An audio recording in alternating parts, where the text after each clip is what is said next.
Assalamualaikum warahmatullahi wabarakatuh. Perkenalkan, nama saya Ahmad Armas Kaumi. Saya merupakan salah satu mahasiswa dari Telkom University Prodi Ilmu Komunikasi. Pada kesempatan kali ini saya akan menjelaskan dua teori dalam teori komunikasi. Yang pertama saya akan ngebahas tentang teori retorika, dan yang kedua saya akan ngebahas tentang teori technological determinism. Mungkin tanpa berlama-lama kita langsung masuk aja ke dalam pembahasannya. Masuk kepada teori yang pertama, yaitu teori retorika. Teori retorika atau yang biasa kita kenal sebagai the art of persuasion merupakan sebuah kata yang berasal dari bahasa Yunani, yaitu retorik, yang berarti seni berbicara dengan efektif.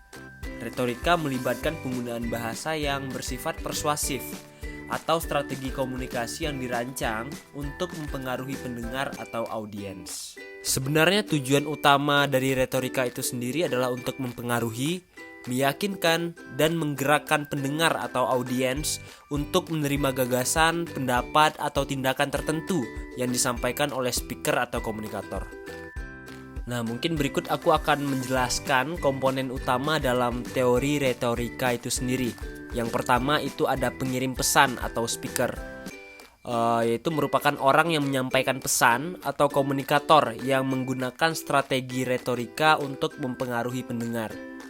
Yang kedua itu ada pendengar atau audiens, yaitu merupakan orang atau kelompok yang menerima pesan retorika itu tersebut. Yang ketiga itu ada pesan atau message, ya ini merupakan isi atau konten yang ingin disampaikan oleh komunikator. Yang keempat itu ada gaya bahasa, yaitu merupakan penggunaan bahasa yang efektif, termasuk pemilihan kata, pengaturan kalimat, ritme pengucapan, serta intonasi suara. Yang kelima itu ada bukti dan argumen, berisikan tentang penggunaan fakta, logika, atau alasan yang mendukung pesan yang disampaikan, atau biasa kita bilang juga sebagai rasionalitas. Yang keenam itu ada tujuan atau purpose, yang berisikan niat atau sesuatu yang ingin dicapai oleh pengirim pesan melalui retorika, seperti meyakinkan, mengedukasi, atau menginspirasi pendengar. Aristoteles juga mengemukakan bahwa retorika juga melibatkan penggunaan 3 bentuk bukti atau argumen yang memperkuat kita dalam kita sebagai speaker, yang dikenal sebagai ethos, logos, dan juga pathos. Yang pertama itu ada ethos. Ethos bisa dibilang sebagai pendekatan berbasis karakter atau kredibilitas si pembicara. Ethos melibatkan pembangunan kepercayaan dan keyakinan audiens terhadap pembicara melalui penggunaan pengalaman dan juga keahlian. Nah, yang kedua itu ada logos. Logos bisa dibilang sebagai pendekatan berbasis logika dan juga rasionalitas. Logos melibatkan penggunaan argumen yang didukung oleh fakta, data, dan penalaran logis untuk meyakinkan audiens. Sedangkan yang ketiga yaitu pathos. Pathos ini merupakan pendekatan berbasis emosi. Pathos melibatkan penggunaan emosi seperti kegembiraan, ketakutan, harapan, atau simpati untuk mempengaruhi dan menggerakkan pendengar atau audiens. Nah, sekarang saya akan memberikan contoh dari pengalaman pribadi saya terkait teori retorika. Saya pernah menjadi MC hingga sampai suatu saat saya ditunjuk sebagai pemateri. Saya ditunjuk sebagai narasumber untuk menyampaikan sebuah materi tentang bagaimana caranya menjadi MC yang baik. Nah, jika dikaitkan kepada konsep-konsep dari Aristoteles tadi, ethos, logos, dan juga pathos. Yang pertama kita akan membedah dari segi ethosnya dulu. Saya bisa dibilang kredibel dalam menyampaikan materi tersebut karena saya memiliki latar belakang sebagai MC. Dan dengan latar belakang saya yang pernah menjadi MC itulah audiens yakin tentang materi yang sedang saya bawakan.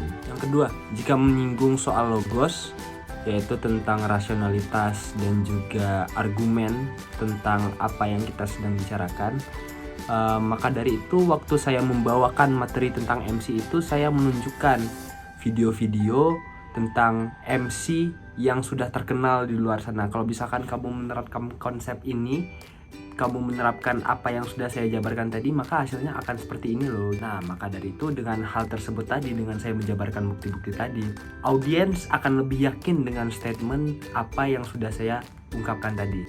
Nah, yang terakhir, yang ketiga nih, jika menyinggung yang namanya patos, emosi. Waktu saya menyampaikan materi tersebut, saya benar-benar menerapkan bagaimana layaknya MC, gimana ekspresi ceria, ekspresi bisa membawa suasana. Hal tersebut yang meyakinkan audiens bahwa ini orang benar-benar MC gitu loh. Ini orang benar-benar punya latar belakang sebagai MC dengan cara ngobrolnya seperti itu, dengan bagaimana cara ia melakukan pembawaan terhadap pematerinya dia. Masuk pada pembahasan yang kedua, kali ini saya akan menjelaskan terkait teori technological determinism. Teori ini adalah pandangan bahwa teknologi adalah sesuatu kekuatan penentu dalam mempengaruhi masyarakat dan budaya, serta bisa dikatakan pula bahwa teknologi menentukan arah perkembangan pola pikir serta perilaku masyarakat. Seiring dengan berjalannya waktu, teori ini semakin berkembang dan dipopulerkan oleh beberapa tokoh. Marshall McLuhan lah salah satu tokoh yang mempopulerkan teori ini. Ia percaya bahwa teknologi media massa seperti surat kabar, televisi, radio, serta internet pada saat sekarang ini telah mengubah cara manusia berpikir dan berperilaku. Ia mengungkapkan bahwa teknologi media massa memiliki kekuatan untuk menghimpun orang-orang yang terpisah secara geografis dan sosial dan memperpendek jarak antar mereka. Inilah yang kita sebut dan biasa kita kenal sebagai global village. Jadi secara garis besar seperti ini. Kita, manusialah yang telah menciptakan teknologi itu sendiri. Tapi seiring dengan perkembangan zaman, pada akhirnya kita sebagai manusialah yang mengikuti dari hasil temuan kita sendiri itu, yaitu teknologi ini. Nah, saya akan memberikan contoh berdasarkan pengalaman pribadi saya. Saya sangat-sangat masih ingat sekali bahwa dulu waktu saya masih kecil, saya itu bermain dengan teman-teman sebaya saya itu bermain sepak bola sore, bermain petak umpet, bermain polisi-polisian. Itu tuh kita masih bertemu secara tatap muka dan langsung. Nah, seiring dengan perkembangannya zaman, saya mengenal yang namanya teknologi. Saya mulai menggunakan internet, saya mulai mengenal yang namanya game online. Nah, hingga pada zaman sekarang, saya bermain dengan teman-teman saya tersebut menggunakan game online itu tadi. Nah, dapat ditarik kesimpulan bahwa teknologi itu tadi telah mengubah pola perilaku saya. Yang dimana dulu saya bermain dengan teman-teman saya itu secara tatap muka langsung. Nah, sekarang kita tetap melakukan rutinitas yang sama, yaitu bermain game. Cuman dengan media yang disebut dengan game online itu tadi, yang disebut dengan internet itu tadi. Hal inilah yang sampai sekarang menjadi suatu kebiasaan baru bagi saya.